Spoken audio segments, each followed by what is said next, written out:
Good morning to everyone. Up to now we have discussed about the transpiration process in plants and animals. But now we study along with that we have also studied how do gases exchange or the waste gases material how get out from our body. हमारे body से जो gases waste material carbon dioxide कैसे हमारे body से बाहर जाता है. तो ये तो सारे पार्ट हमने प्रोसेस पढ़े हैं रेस्पिरेशन और ट्रांसलेशन में. But now along with the carbon dioxide as a gaseous waste material, some nitrogenous waste material also constitute in our body. हमारे बॉडी में उस CO2 के अलावा भी नाइट्रोजनस मटेरियल्स भी कुछ हमारे बॉडी में वेस्ट फॉर्म में बनते हैं, कॉन्स्टिट्यूट होते हैं. So the biological process for the removal of that nitrogenous material from our body is known as excretion. So our today's topic is excretion in human beings. So अगर these substances are very harmful in our body if found in excess. अगर यही substances जो हमने CO2 का release पड़ा उसके CO2 के साथ साथ हमारे बॉडी में नाइट्रोजनस मटेरियल्स का भी कॉन्स्टिट्यूशन होता है, कुछ वो बनते हैं. along with that उसके साथ ही साथ अगर वो बहुत ज़्यादा मात्रा में हमारे बॉडी में बन के रह गए तो फिर वो दे मे कैन हार्म अस, वो हमें नुकसान पहुंचा सकते हैं. So the removal of that nitrogen material is also important. तो उनका रिमूवल भी बॉडी से बहुत इंपॉर्टेंट है. So the biological process involve in the removal of that nitrogen waste material, that metabolic waste material is known as excretion. और जो process involve होता है उनके रिमूवल के लिए हमारे बॉडी से, उससे हम एक्सक्रीशन कहते हैं. आज हम now we are going to talk about the human excretory system and about plants to.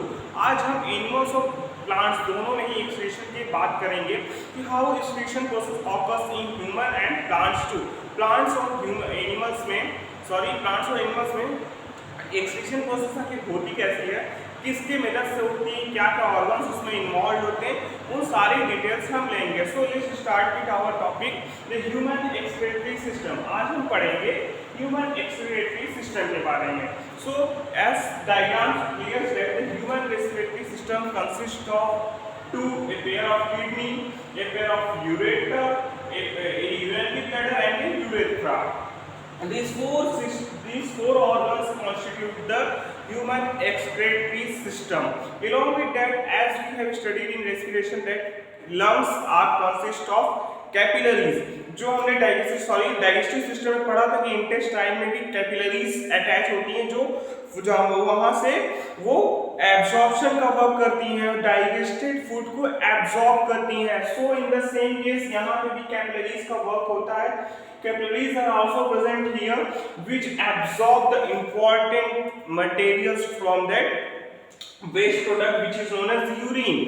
हमारे ह्यूमन बॉडी में जो वेस्ट प्रोडक्ट जनरेट होता है जो जिसके लिए एक्सक्रीटरी सिस्टम की जरूरत होती है उससे हम यूरिन बोलते हैं, यूरिन. सो और ये एक्सक्रीटरी सिस्टम जो होता है ह्यूमन बॉडी में मोस्टली डिपेंड करता है चार ऑर्गन्स पे. ए पेयर ऑफ किडनी पे जो राइट और left side in the abdomen present रहती हैं. उसके बाद यूरेटर पे जो यूरेटर वो is a tube which transports the waste material that is urine to the urinary bladder which is muscular in structure and can expand at a limit and get out through the urethra, thrown out of the body through the urethra. Urethra की help से वो बाहर फेंक दिया जाता है. So let's start our topic human excretory system.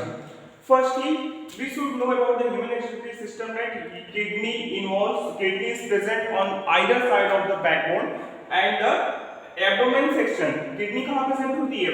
Backbone के दोनों साइड में होती है. इस साइड भी पेयर ऑफ किडनीज हमारे ह्यूमन बॉडी में पाई जाती हैं और वो क्या they are present in the abdomen section. Abdomen section में पाई जाती हैं and they form the urine. इनका क्या फंक्शन होता है?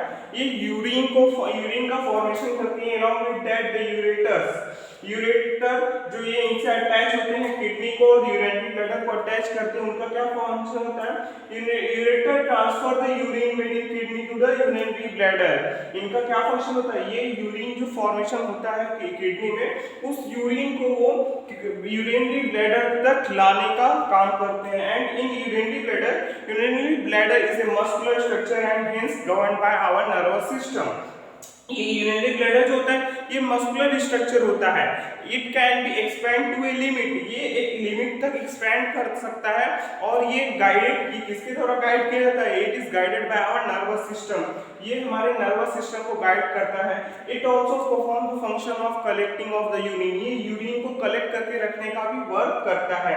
अलॉन्ग विद दैट जब एक मच मोर अमाउंट, एक releasable amount of urine collected in urinary bladder, urethra, through urethra it is thrown out of our body. और फिर जब एक अमाउंटेबल जो रिलीजेबल अमाउंट होता है यूरिन का, वो यूरिनरी ब्लैडर में कलेक्ट होने के बाद वो यूरेथ्रा के थ्रू बॉडी से बाहर निकाल दिया जाता है। But if you are going to talk about the urine, कि किडनी में यूरिन का फॉर्मेशन होता है, तो फिर किडनी में यूरिन का फॉर्मेशन होता कैसे है? The same as it is, the kidney is completely attached with the similar function of lungs. Kidney और लंग्स में same structure, same functions near about होते हैं। फॉर एग्जांपल, जैसे लंग्स में एल्वियोलाई होती हैं for the collection of the air को collect करने के लिए लंग्स में अगर एल्वियोलाई होती है, तो in the same way kidneys में नेफ्रॉन्स पाए जाते हैं जहां जो हेल्प करते हैं in the formation of urine. Urine का फॉर्मेशन के लिए ये जो है किडनी में नेफ्रॉन्स पाए जाते हैं। नेफ्रॉन्स क्या होते हैं? इस oval shape structure, nephrons are oval shape cup shape structure end of the tube collects the filtered unit. Each capillary cluster in the kidney is associated with the cup shape. जैसे कि lungs में alveoli से ढेर सारी capillaries attach होती हैं, उसी तरह in the same way nephrons, kidney में नेफ्रॉन्स से भी ढेर सारी कैपिलरीज कनेक्ट होती हैं। नेफ्रॉन्स क्या करता है? Nephrons performs the work of filtration of urine. Urine के फिल्ट्रेशन का वर्क परफॉर्म करता है nephron. Each kidney has large number of these filtration units called nephrons. हर एक किडनी के पास ढेर सारे नेफ्रॉन्स होते हैं, पैक्ड क्लोज टुगेदर, एक दूसरे से अटैच होते हैं।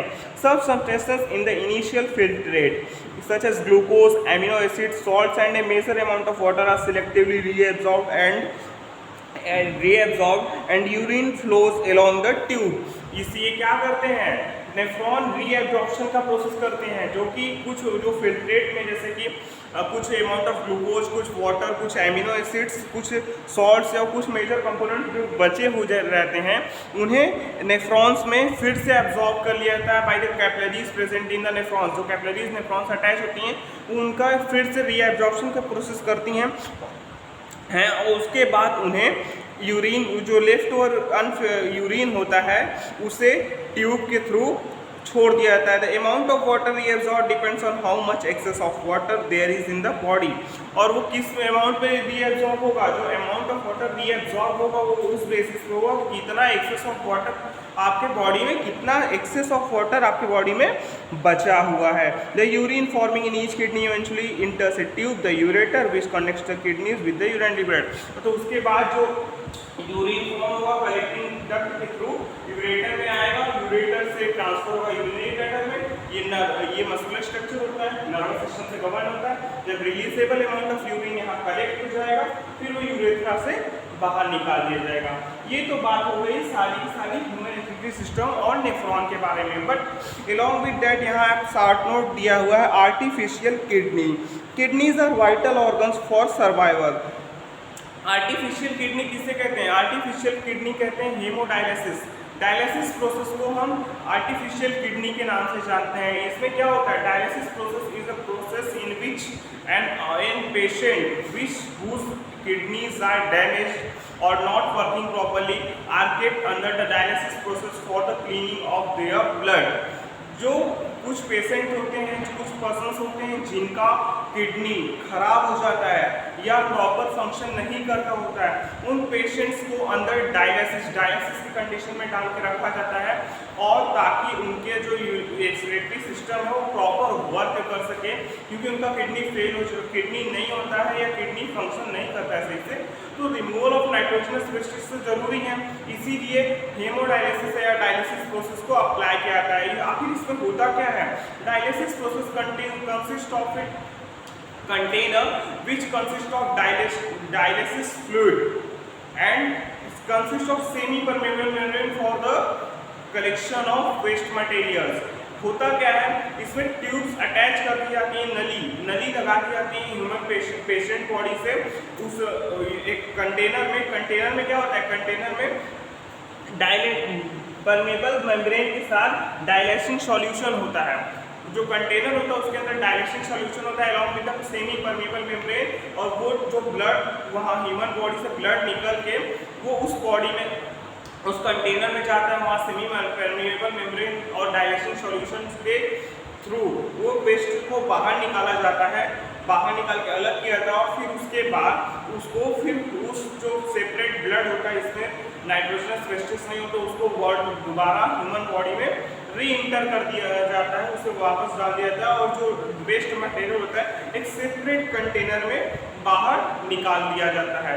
अलॉन्ग विद दैट इसके साथ इसमें एक डिसएडवांटेज है कि जो हमारे किडनी में एक्स्ट्रा जो रीअब्जॉर्प्शन की प्रोसेस होती है, ग्लूकोज, एमिनो एसिड, सॉल्ट्स और मेजर अमाउंट ऑफ जो वाटर का रीअब्जॉर्प्शन होता है, इस प्रोसेस में वो रीअब्जॉर्प्शन प्रोसेस नहीं हो सकता है। सो अब तक तो ये सारी बातें हो गई हमारी एक्सक्रीशन इन एनिमल्स में, एक्सक्रीशन इन ह्यूमन बीइंग्स में। Now we are going to talk about the excretion in plant. Now we are going to talk about the excretion in plants.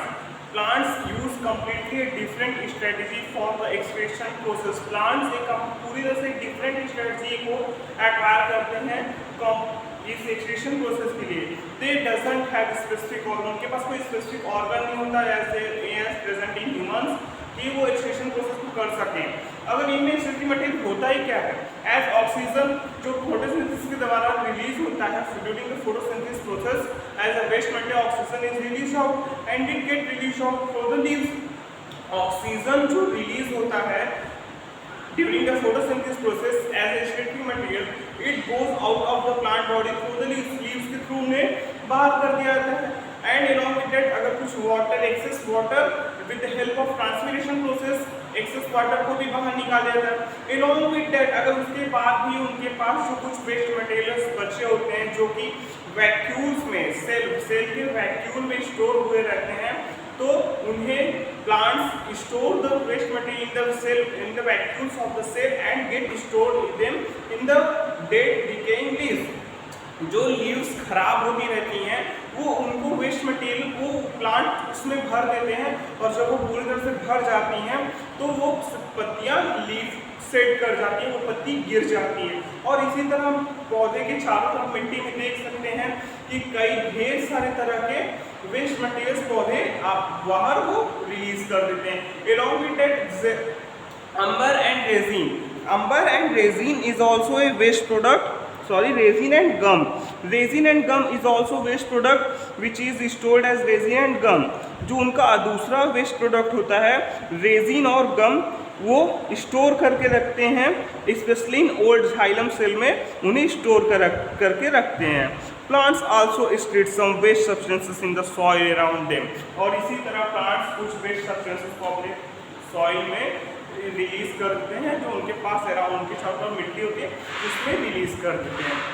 So that's all about this chapter. आज आपका first chapter complete हो रहा है जिसमें हमने आज के topic में क्या पढ़ा, हमने कंप्लीटली पढ़ा excretion in plants and excretion in animals में के बारे में। So that's all for today. Thank you very